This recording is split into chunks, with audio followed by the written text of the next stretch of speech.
Aminado si Barangay Ginebra San Miguel head coach Tim Cone, na mahirap ang kanilang series kontra TNT Tropang Giga. Ayon pa kay Cone, ay maganda ang naging depensa ng TNT Tropang Giga, kung saan na-confuse rin ang Ginebra. Dismayado si Cone, sa paulit-ulit na pag-amin na ang Ginebra ay na-outplay, at na-outcoach ng TNT. Ang malakas na depensa, at mainit na 3-point shooting ng TNT, ay humantong sa 95-89 na panalo, laban sa Ginebra sa Game 1 ng PBA Commissioner's Cup Finals. Ang Tropang Giga ay tumama ng 8-3 sa unang quarter, at bumaril ng 37% mula sa labas ng arco.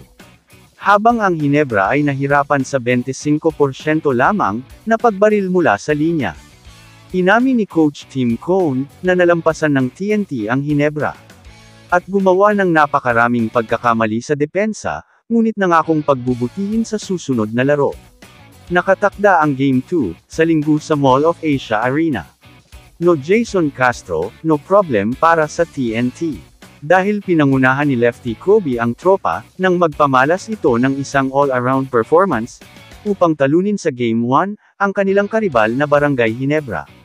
Hindi napigilan ng Ginebra si RHJ sa Game 1. Pinangunahan ni Ronde Hollis Jefferson ang TNT na may 34 puntos, 13 rebounds, at 8 assist. Nang ibabaw ang TNT laban sa Ginebra sa Game 1 na panalo. Nakagawa pa ang TNT, ng 18 puntos na kalamangan sa halftime. Habang ang Ginebra, ay nahirapan sa mahinang shooting, at turnovers. Sa kabila ng mga pagtatangka ng Ginebra na makabalik, nanatili ang TNT, na may mga pangunahing kontribusyon mula kay R.R. Pogoy, Calvin Oftana, at Ray Nambatok. Nagsanib sina Justin Brownlee, at Scottie Thompson para sa 45 puntos, ngunit kulang sa suporta ang Ginebra, nang masiguro ng TNT ang panalo. Si Scottie Thompson, ay gumanap ng isang supporting role para sa Barangay Ginebra San Miguel, kasama si Justin Brownlee.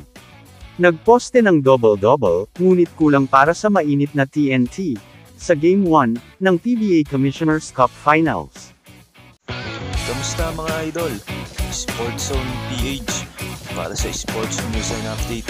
Kung bago ka pa lamang dito sa channel ko, pindutin mo na ang subscribe button at notification bell, para lagi kang update sa mga sports news.